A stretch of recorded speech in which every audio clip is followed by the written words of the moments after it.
दोस्तों, आज की ये वीडियो बहुत ही खास होने वाली है क्योंकि इसमें हम आपको ऐसी कमाल की चीजें दिखाएंगे जिनको आप पहली बार देखेंगे और जिन्हें देखकर आप हैरान रह जाएंगे।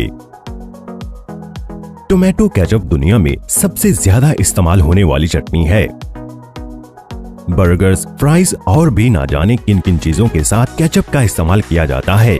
इसके बगैर तो इन चीजों को खाने का मजा ही नहीं आता। और एक रिसर्च ये शो करती है कि टोमेटो केचप के इस्तेमाल से कैंसर जैसी बीमारी से भी बचा जा सकता है। अमेरिका में तकरीबन हर एक इंसान साल में 3 लीटर केचप का इस्तेमाल कर जाता है। लेकिन क्या आप जानते हैं कि आखिर बड़ी बड़ी फैक्ट्रीज में टोमेटो केचप को किस तरह से बनाया जाता है?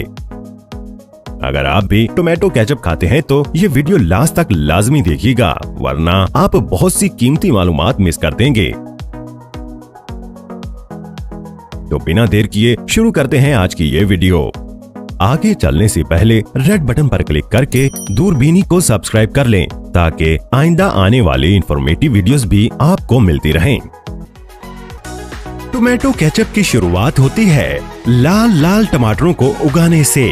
दोस्तों, एक ऑटोमेटिक मशीन के थ्रू टमाटरों के पौधों को लगाया जाता है। अभी आप जो मशीन देख रहे हैं, इस पर लगे एक छोटे से कन्वेयर पर आपको बस पौधों की जड़ों को फिट करना होता है और बाकी का सारा काम ये मशीन खुद ही कर लेती है। लेकिन यहाँ पर आप जो मशीन देख रहे हैं, ये बड़ी ही कमाल की है।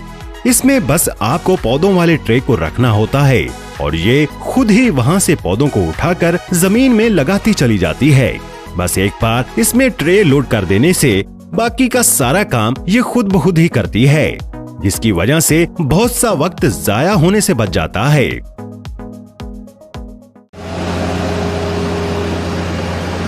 दोस्तों, तकरीबन 6 से 8 हफ्तों बाद टमाटर अब कटने के लिए तैयार हैं, जिसके बाद इनको हार्वेस्टिंग मशीन की मदद से हार्वेस्ट किया जाता है। ये मशीन एक खास गहराई तक जमीन के नीचे जाकर टमाटरों को हार्वेस्ट करती चली जाती है और इस पर लगे कन्वेयर बेल्ट की मदद से सब कुछ इसके मेन हिस्से में चला जाता है।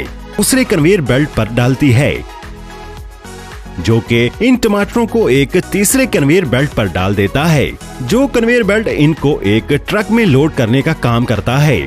हैरानी की बात तो ये है कि ये मशीन टमाटरों को कोई भी नुकसान नहीं पहुंचाती और ये सब कुछ ये बड़ी ही स्पीड से करती है, जैसा कि आप इस वक्त देख रहे हैं। सच में ये मशीन बड़ी ही कमाल की है।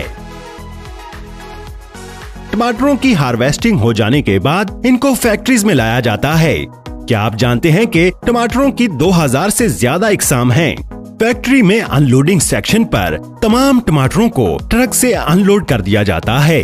अनलोड किए हुए सारे टमाटर जाकर एक कन्वेयर बेल्ट पर गिरते हैं, जिसके बाद इनको पानी से अच्छी तरह से धोया जाता है, जिससे इन पर लगी धूल मिट्टी उतर जाती है। जिसके बाद अगला मरहला आता है इनकी सॉर्टिंग का, जिसको 2 हिस्सों में किया जाता है। पहले हिस्से में कारीगर इन टमाटरों में से उन टमाटरों को अलग कर देते हैं जो कि हरे और खराब होते हैं। आगे चलकर एक मशीन भी यही काम करती है, हरे रंग के टमाटरों को अलग कर देती है। मशीन ये काम बड़ी ही स्पीड से करती है।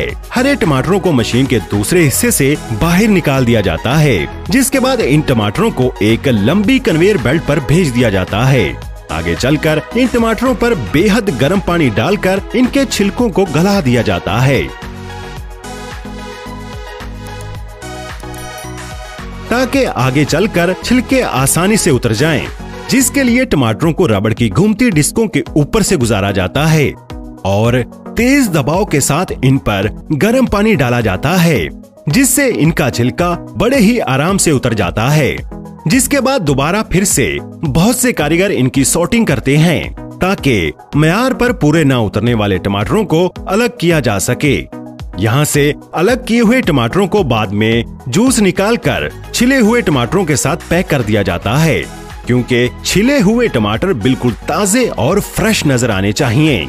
इस तरह के 3 पैक टमाटरों को बड़े बड़े होटलों और घरों में फास्ट कुकिंग के लिए इस्तेमाल किया जाता है। इसकर इनका पेस्ट बना लिया जाता है ताकि बाद में इससे केचप बनाया जा सके।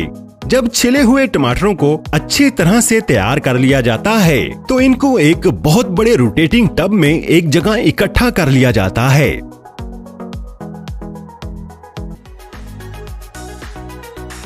जो इन टमाटरों को डब्बों में भरने का काम करता है, जिसके लिए कन्वेयर बेल्ट पर बहुत से टीन के डब्बों को रख दिया जाता है। डब्बों में सबसे पहले थोड़ा थोड़ा टमाटर का जूस डाला जाता है, जिसके बाद इन डब्बों में छिले हुए टमाटरों को डाल दिया जाता है। ये फिलिंग मशीन बड़ी ही स्पीड से ये काम करती है। बाद में कारीगर डब्बों में फ्रेशनेस के लिए टमाटरों के पत्तों को भी रख देते हैं, जिसके बाद ये डब्बे एक कन्वेयर बेल्ट की मदद से आगे जाते हैं, जहां उन पर सील लगाकर पैक कर दिया जाता है। आखिर में इन पर लेबल्स लगाकर मार्केट में भेज दिया जाता है। अब बात करते हैं कि टोमेटो केचप आखिर कैसे बनाया जाता है। बीज और स्किन को अलग करके पहले से तैयार किए गए टोमेटो पेस्ट को एक कंटेनर में पैक करके केचप फैक्ट्री में भेज दिया जाता है। कंटेनर का वजन तकरीबन 1300 किलोग्राम होता है। फैक्ट्री में कंटेनर से टोमेटो पेस्ट को ब्लेंडिंग मशीन में भेज दिया जाता है। ब्लेंडिंग मशीन के नीचे वाले हिस्से से इसमें शुगर सिरप डाला जाता है और टोमेटो पेस्ट को ऊपर वाले हिस्से से डाला जाता है। ब्लेंडर घूमता है, सिरप और पेस्ट की मिक्सिंग स्टार्ट हो जाती है। मिक्सिंग के दौरान टोमेटो केचप के टेस्ट को बढ़ाने के लिए इस मिक्सचर में मिक्स मसाले डाल दिए जाते हैं, जैसे कि गार्लिक और अनियन पाउडर। ब्लेंडिंग के बाद केचप बनकर तैयार हो जाती है, जिसके बाद इसको पैस्चराइजर में तकरीबन 100 डिग्री तक 30 सेकंड के लिए कुक होने दिया जाता है। हीटिंग प्रोसेस के बाद केचप बनकर तैयार हो जाता है, जिसके बाद बारी आती है इसको पैक करने की। बोतलों को अच्छी तरह से साफ कर लेने के बाद फिर इसको एक कन्वेयर बेल्ट की मदद से फिलिंग मशीन की तरफ भेज दिया जाता है।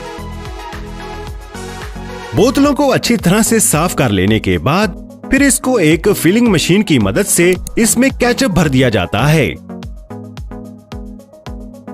क्या आप जानते हैं कि 5 जून को एज ए केचप डे मनाया जाता है, जहां इस मशीन में इन बोतलों पर कैप्स लगाते हैं, जिसके बाद इन बोतलों को ठंडा करने के लिए आगे भेज दिया जाता है। ये कूलिंग कम से कम 1 घंटे तक की जाती है। फिर बाद में इन पर लेबल्स लगा दिए जाते हैं। यहाँ पर प्लास्टिक की बड़ी बड़ी बोतलों में केचप को भरा जा रहा है, जिसके बाद इन पर कैप्स लगाने के लिए कारीगर कैप्स को एक मशीन में डाल देता है। यहाँ पर 8 बोतलों को एक साथ और स्पीड से कैप लगा दी जाती है, जिसके बाद इस पर 3 तरह के लेबल्स लगा दिए जाते हैं और इनको एक रोबोटिक मशीन रैप कर देती है। और आखिर में हम सबका मनपसंद केचप बनकर तैयार हो चुका है। तो दोस्तों, ये